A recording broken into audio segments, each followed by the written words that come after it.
awesome to do a quick video here.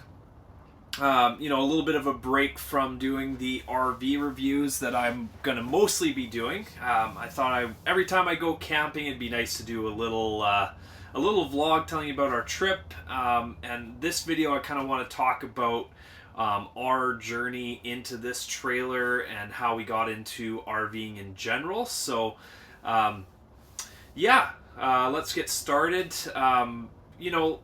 When I first started in the RV industry, we didn't own an RV.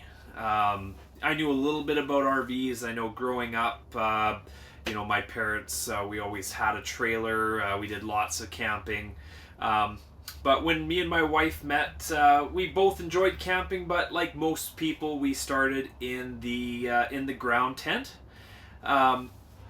And then, after a little bit, we decided, we had a friend that had a rooftop tent, and we saw the advantages of how easy it was to set up and tear down. You could still go everywhere that you wanted to, and the tent was always on your vehicle. So we decided to upgrade to the rooftop tent, and that was amazing. That was a great experience. We both really enjoyed the rooftop tent. But then we ended up getting a dog, and there are ways of getting your dog into the tent. We have a little 4-year-old pit bull. A solid, muscular dog. It was a little much trying to get the dog up into the tent. I'll also share a little bit of a story. We were actually out camping at Jones Lake. Some of you may know that spot. It's up in Hope, BC here in Canada. At 5 in the morning, the truck started to rock a little bit. We're in the tent, and my wife wakes me up, and we quickly found that there was a bear in the box of the truck. And of course, this was the one time we didn't have bear spray in the tent either, so we just pretended to go back to sleep, and luckily nothing happened. But it was definitely a close call. So after talking about it, we were like, you know what, it would be nice to get something with some hard-sided walls. And of course, me being in the industry, it was time for us to get into a trailer. So we ended up first purchasing an E-Pro 12 SRK, which essentially it's like a teardrop trailer, really small. It just has the outside kitchen that lifts up in the back, and then the inside is essentially just a bed. We had a little TV in there, and it was nice. It served us well as our first trailer. But now we decided, it'd be nice to have a washroom middle of the night. We don't have to leave the trailer to go to use the washroom. We wanted something that had a kitchen inside and a bathroom inside. So that led us to researching some different trailers. And we ended up deciding on the trailer that I'm sitting in here, which is a Intech Soul Dawn. Now you can purchase this from our sister company, BCRV, here in Chilliwack. We did a lot of research on the Intech brand, and we were very impressed with the construction. There's lots of YouTube videos out there where you can watch factory tours. Their attention to detail is very good. Their fit and finish is awesome.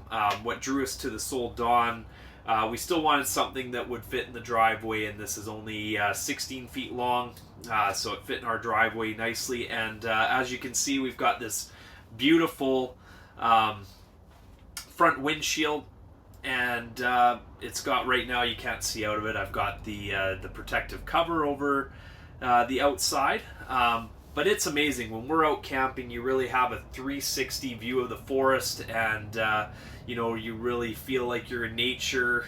You got a really good view of your campsite and everything around you.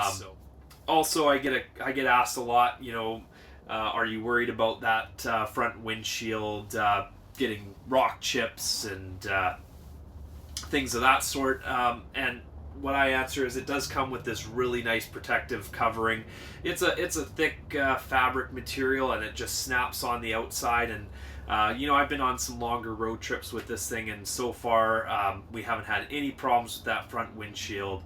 And looking at a lot of the forums online, and we're part of a few of the Facebook groups, haven't really noticed anybody having issues with that front windshield cracking or getting rock chips. So yeah, we decided on this trailer. We are loving it so far. I thought I would take the time to go over some of the upgrades that we've made to this trailer, along with some of the accessories that we've purchased.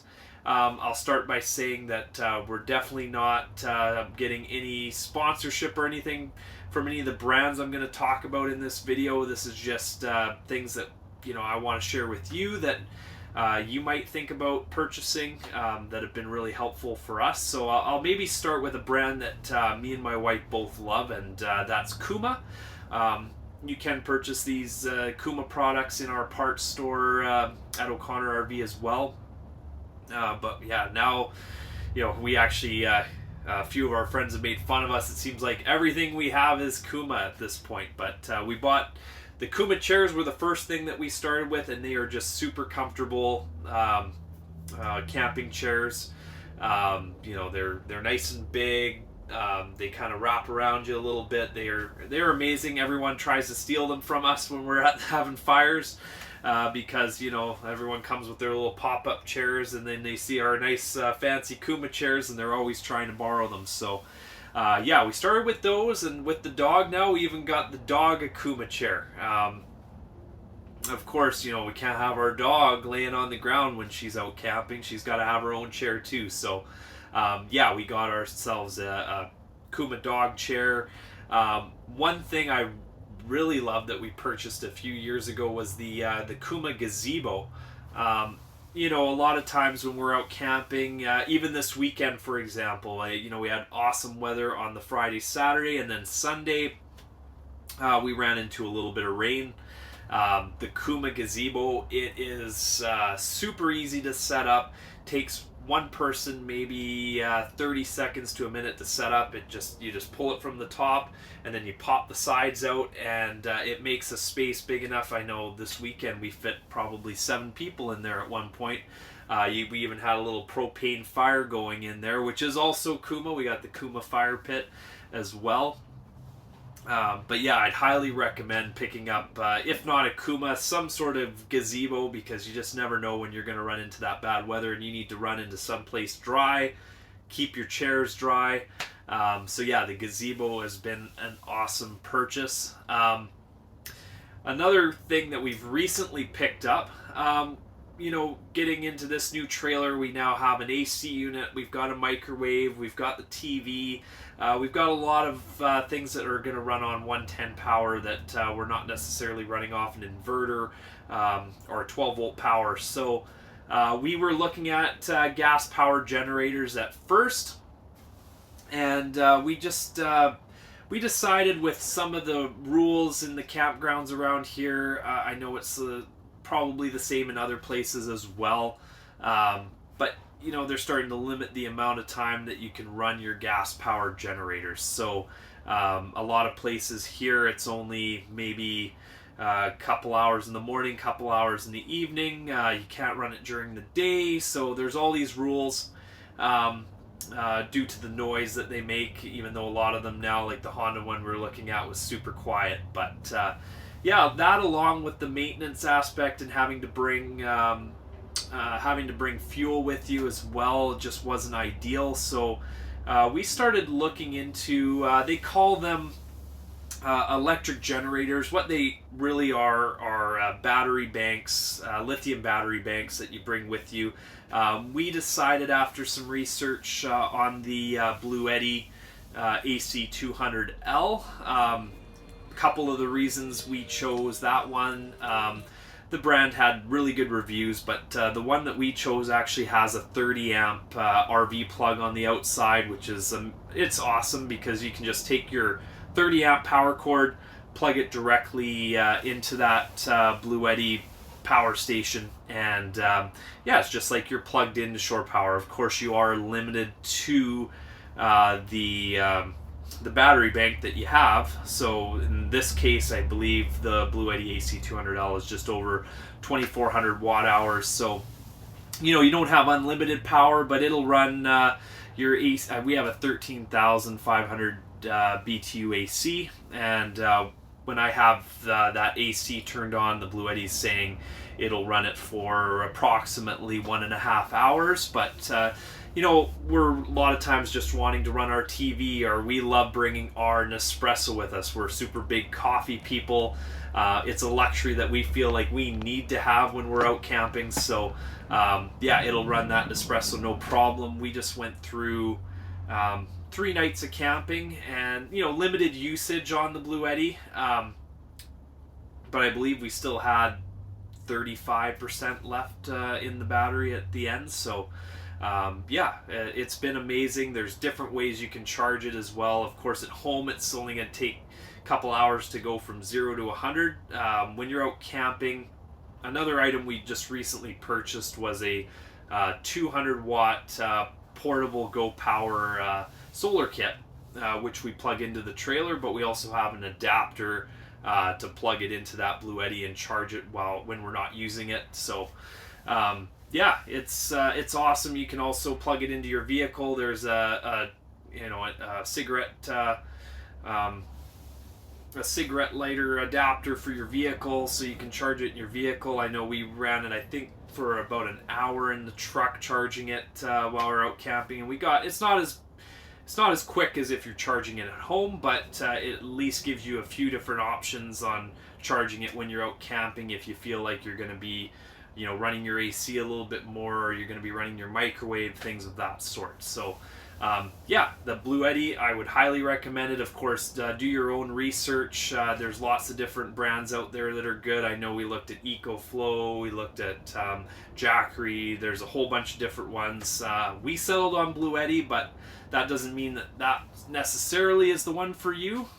You know, do your research and decide for yourself which one's nice, or it's going to work best for you. One thing we really loved with the Blue Eddy was the app for your phone. It's very intuitive, very easy to use, and yeah, we just love it. I just briefly touched on that Go Power solar kit that we bought. I think that's another great option. It folds up like a suitcase. It's got a handle, easy to bring with you, and yeah, it's always charging your batteries. Speaking of batteries, that is one upgrade that we decided to do in this trailer.